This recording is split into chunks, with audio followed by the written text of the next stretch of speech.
What's going on, guys? I know it was a fun main card, and we were 4 for 5 again this week. That's great news, but what an emotional main card, man. Just wow. I don't know about you guys, but that was freaking sad when Khabib was crying in the middle of the octagon. You know, that's sad, man. We have a lot to talk about. Let's talk breakdown only in UFC picks. Ladies and gentlemen, this is the main event of the evening. And now, let's start with the prelim headliner. We got Fat Boy and the Tall Boy, Tai Tuivasa versus Stefan Struve. What a performance from Tuivasa. He came out strong by pressuring What I Tell You, and just one hit behind the ear of Struve was it for the tall man. He was rocked after that, couldn't gather his composure. Tuivasa capitalized on that and won the fight. Next up, we got Ian Cutelaba versus Magomed Ankalaev. My prediction was wrong. I thought Ian would come out more strong and more strictly to a game plan, but I don't know. I don't know. Magomed came out strong. He picked his shots perfectly and it ended the fight easily. I don't know. I got this fight wrong, but props to Magomed. This guy's a straight up killer. Okay, moving on. Lauren Murphy and Lilia Shakirova. Okay, Lilia looks like she was 15 years old. She looked mad young out there, and she looked hella confused. And I'm not gonna throw only shades at her, but I wasn't too impressed by Lauren as well, man. I mean, she did finish the fight by a submission in the second round. I give her that, but standing up wise, wasn't too much of a difference. Let's just quickly move on. Great KO by Phil Hawes, just how I predicted it. We predicted he's going to win. He's too much for Jacob. Jacob tried to bang with Phil and got caught. End of fight. Moving on. Alexander Volkov straight up pieced up Walt Harris.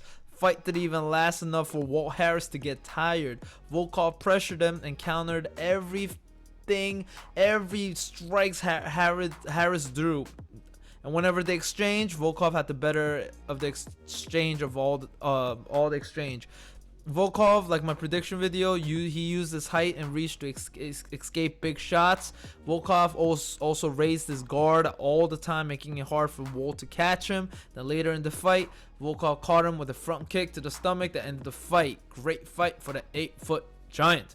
Robert frickin' Whittaker.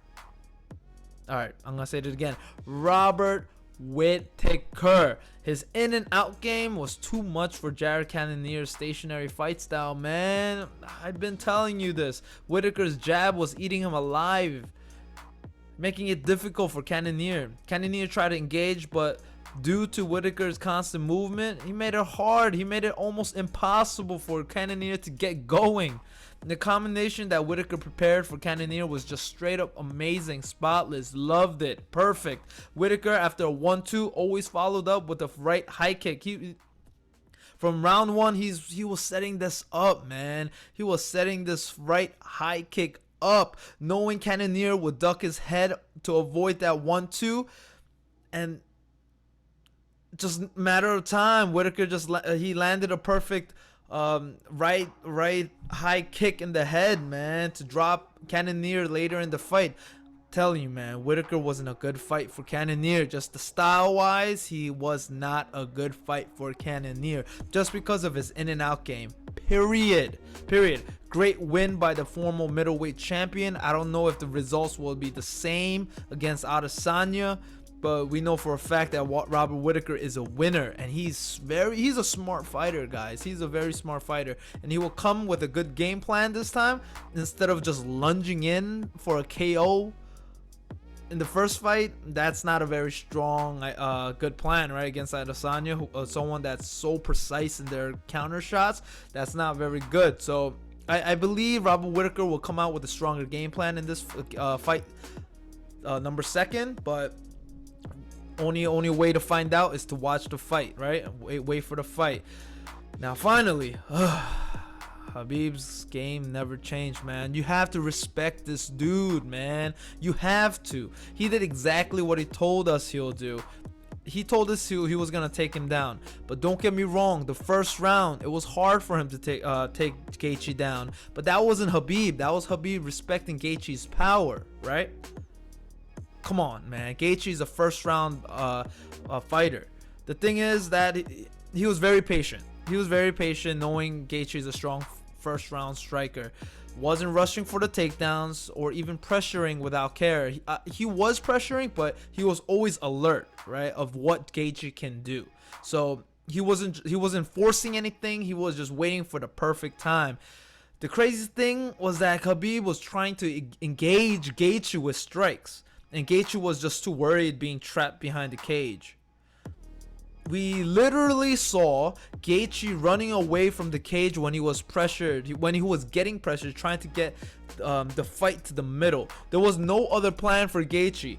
The plan was to move away ASAP from the cage and try to end the fight by kicks. I don't know if that was a good game plan. He talked about it prior to the fight, but I didn't know he was gonna literally just come up with that kind of game plan. That was their game plan overall. But let's just talk striking now. Gaethje just threw right overhands the whole fight without setting up anything. He came out with a lot of leg kicks, low leg kicks, trying to disturb Khabib's pressure. But when he got pressured, all he threw was right overhand punches. The whole fight. I feel like he was just thinking about, he was just too worried about Khabib's takedown and the heavy pressure. Okay, look, guys, throwing heavy overhands from being pressured means he's trying to do whatever it takes. He's doing whatever it takes for the opponent to move back. He's just throwing anything. He's trying to knock him out, knock Khabib out, trying to push him back, try to get distance, right? But Gaethje's, the only thing that was working for him was the kicks. That's the only thing. But believe it or not, Khabib was the one actually throwing the jabs, and it was working. It was working. People underestimate Khabib's striking, man. Yes, we know his grappling makes it a lot better, but he's good at striking. Let's not rule that out. Like, he always, every single fight, improves his striking. He sets up his combinations very well. Gaethje had one good uppercut in this fight, man. Though he needed those more in this fight. He needed this. He needed more uppercuts.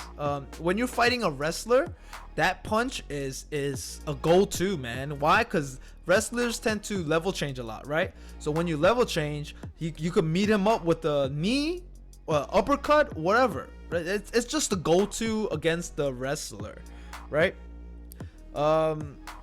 Yeah, Khabib did very well, man. It was just a matter of time. Khabib puts him behind the fence and just grinds him out. And when this fight eventually went to the ground, I mean, before that, Gaethje did stuff a lot of takedowns from Khabib. I don't know if it was a lot, but he did stuff some takedowns from Khabib, and I give him props for that. And we all expected him to do that, right? But eventually, when Khabib took this to the ground, we saw zero BJJ from Gaethje. He did absolutely nothing on the ground. If you guys watch every single Gaethje fight, I suggest you guys watch every single Gaethje fight. When he's on the ground, he gives up his back always, 100%, always. If Khabib had more time in the first round, the first round ended with Khabib going for the armbar attempt. I say if the first round, if he had more time, Khabib would have won by armbar. Yeah. Gaethje did absolutely nothing on the ground to escape. He didn't use any of his knees. He didn't fight any hands. He did nothing, man. He didn't know what to do. This just shows that Justin is a professional wrestler that doesn't know about BJJ. That was the fight. The fight wasn't long, but a lot of things happened. Khabib said he'll retire because he promised his mother, but I don't think he will. But this GSP fight is very enticing. It's very interesting. So I don't know. Maybe he could talk to his mother about it. But hey, it's not our say to do anything. That's his problem. That's his life, his decision. So we can't say much. But we would definitely love to see that GSP fight. right? So moving on, what's next for Gaethje? We know for a fact that Gaethje is the next up for that title shot. Maybe he can verse a Michael Chandler that was ready in this fight card. He may wait as a backup for Khabib and Gaethje fight. Maybe he could fight Michael Chandler. Maybe he could fight even Conor. Maybe Conor just backs out of his Poirier 2 fight and decides to fight for the belt. Maybe. That would be an interesting fight. What do you guys think? I want to know what you guys think. Write it down in the comments below. Don't forget to subscribe and turn on the notification bell for my latest videos. Another successful week on the books, man. 4 out of 5, 3 weeks in a row. Let's get it. Cash money in now. This week was a fun-packed, emotional card, but it was all worth it, man. It was all worth it. Congratulations to the Khabib team. You know, yeah, man.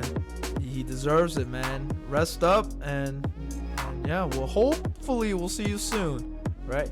And hopefully you guys are gonna be safe, and see y'all soon. Peace. Hope you guys are safe, and see y'all soon. Peace.